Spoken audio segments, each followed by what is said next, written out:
Hello my friends and welcome, my name is Dennis and this is the latest update from Ukraine. So the current White House administration is the goal-oriented to help Ukraine even for the counteroffensive operations. Today the National Security Advisor of President Joe Biden stated that the United States will help Ukraine to launch a counteroffensive operation in 2025. Yeah, here we speak about Jake Sullivan. Sometimes he has kind of the controversial opinion on Ukrainian topic. For example, before he was not satisfied with the Ukrainian attacks on the Russian oil refineries. But with this statement, we see a long-term policy of the current White House administration, not by the United States itself. There is still a chance for the White House administration to change this year. And still, I'm not sure that the current military bill of 61 billion United States dollars will be enough for Ukraine to conduct the counteroffensive operation even in 2025. I think that it will be just enough to stop the Russian attacks, stabilize the front lines, that's it. You see, Russia still has greater resources compared to Ukraine. They may concentrate their attacks all across the front lines and are able to put aside some of the ammunition and military vehicles which they produce. I personally think that it was a big mistake conducting the counteroffensive actions back in 2023 in the most robust positions which Russia had prepared to stop Ukraine. By that time we saw how Ukraine attacked in many of the directions on the south. And also there was the counterattack in the Bakhmut sector, so Ukraine really dispersed its forces and limited resources in many parts. At the same, our allies, including the military advisors from the United States, were calling Ukraine to concentrate at the single vector, for example in Orikhiv, to break the Russian front lines and go to Melitopol. But it didn't happen. Ukraine had its own opinion, which was wrong, and only with the help of the General Commander Zaluzhny, Ukraine avoided a total catastrophe for its army, at least on the south. After the failed counterattack, there were huge problems with the new military aid for Ukraine. Finally, we have it, but in the future, I'm in a great doubt that this help will be given to Ukraine again, especially if the current White House administration would leave. We know that Donald Trump recently changed his rhetorics because I think not supporting Ukraine is unpopular in the United States of America, but still under his ruling, Ukraine would have less military support, I'm sure about it. Trump has his own peaceful plan and I'm honestly really scared about it. We are not sure what he is able to negotiate for behind the curtains with Putin. But as I mentioned for you in my last video, there is a possibility for Ukraine to obtain the military support from the G7 countries, which will confiscate the Russian assets. Also, there are some of the negotiations with NATO itself to obtain 100 billion United States dollars, and European Union helps a lot too. So there's a chance for Ukraine to start the counteroffensive in 2025, but 2024 will be totally defense year to stabilize the front lines for Ukraine. I'm sure, and all of the experts are sure, that Ukraine finally will manage to do it with the current military bill from the United States. The big obstacle for Ukraine, however, could be bond holders like BlackRock or PIMCO. As the Wall Street Journal says, they're running out of the patience to receive payments from Ukraine, which were stopped since 2022. They want to sign a new deal with the Ukrainian authorities to receive payments of loans. In exchange, they would write off some of the debt. Well, those could be even some of the good news, but again, those funds will be paid by our allies mostly. Yes, Ukrainian economy is still working, but it needs lots of the support because Russia destroyed a great part of Ukrainian economy and continued to do so, mostly with their airstrikes on Ukrainian infrastructure. For example, today Russia targeted a big coal power plant in Donetsk Oblast, Ukrainian-controlled territory, so the power plant was destroyed. So Ukraine is running out of funds to maintain its economy. As you see, it is difficult for Ukraine to maintain its economy. And I think that it is also the interest of the European Union and Western allies to support Ukraine, because Russia increased its sabotage acts in Europe itself. According to Financial Times, they're citing their sources in intelligence services. They say that Russia has already begun to prepare the damages to the infrastructure in Europe. Actually, it is already happening. There was a warehouse with humanitarian help for Ukraine set on fire in Britain. There was also the attempt to damage the railway infrastructure in Czech Republic. There was the attack on the car of the head of the Ministry of the Foreign Affairs of Estonia.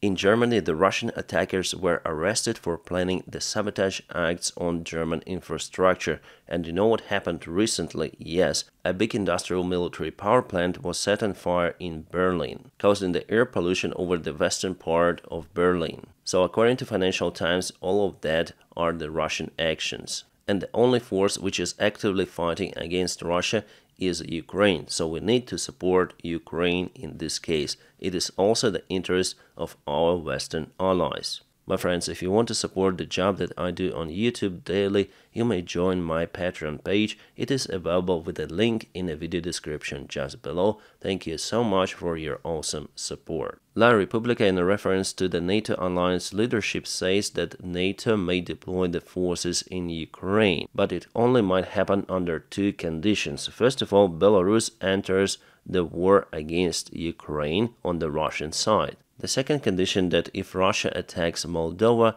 Baltic countries or Poland. So if either of that happens, Russia would go in direct confrontation with NATO alliance. Well, hopefully the alliance would show its force in that case, because honestly I have doubts about their fast reaction, based on the actions of Slovakia and Hungary, for example. Today we had the report that France already sent their forces to Ukraine, but this information is fake. The source relied to Pentagon ex-official Stephen Bryan, but no any confirmation was published about it, and mostly those kind of the news were found on pro-Russian platforms, and also were spread by Chinese media, but this is not truth.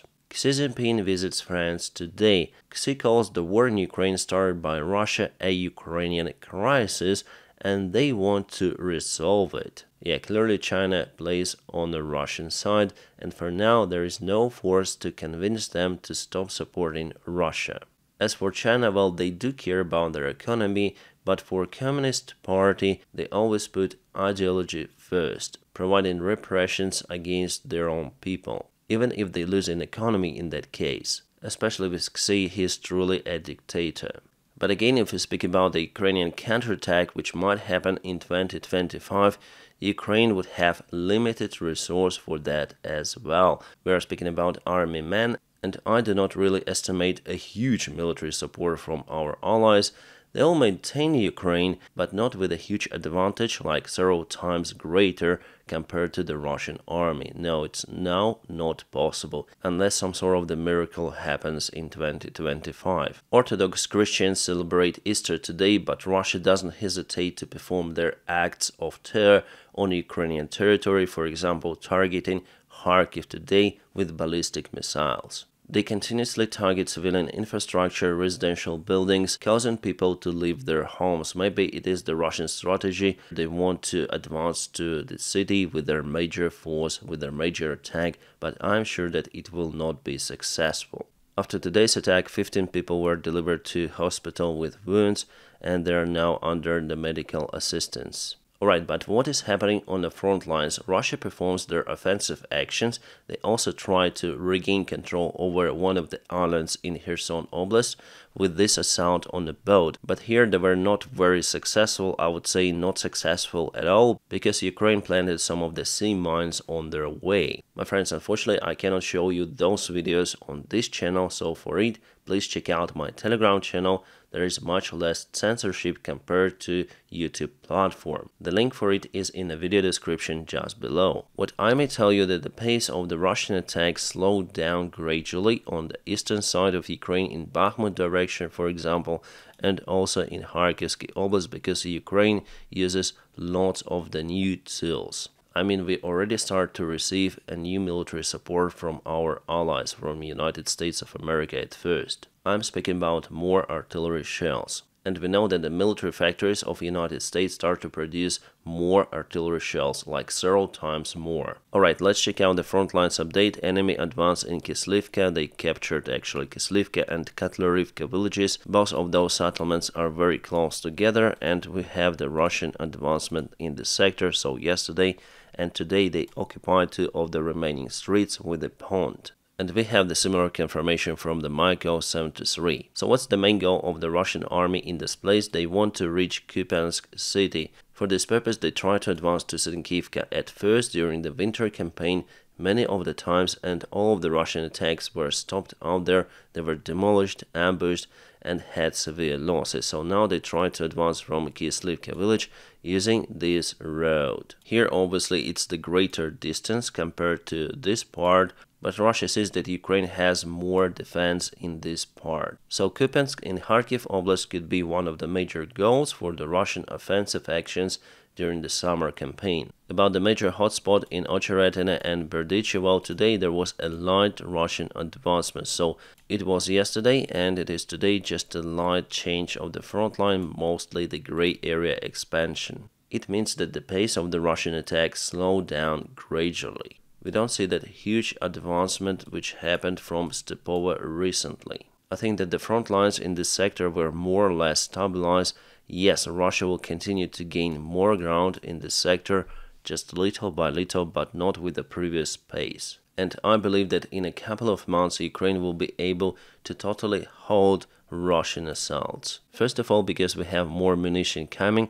For example, Rheinmetall will send to Ukraine experimental shells with a range up to 100 kilometers. The CEO of the company stated about it today. They also plan to build many more of the military factories, and in the future they will be able to produce many more artillery shells also for Ukraine. In a couple of years, Rheinmetall alone wants to produce 1.1 million artillery shells per year. It's interesting that Rheinmetall says that they receive some of the substances from China to produce powder for their shells. A terrific video that Russia publishes on their channels. I hesitate to show it to you. Ukraine used this M113 for evacuation of its soldiers from the local tree line, but unfortunately it went unsuccessful. Russians targeted this vehicle with 3 of the RPG shells. The vehicle was running after 2 of the hits, but the third one disabled the vehicle caterpillar or track. Then Russians came from the local tree line and they finished the vehicle together with our guys inside. Unfortunately, it is a reality of the war.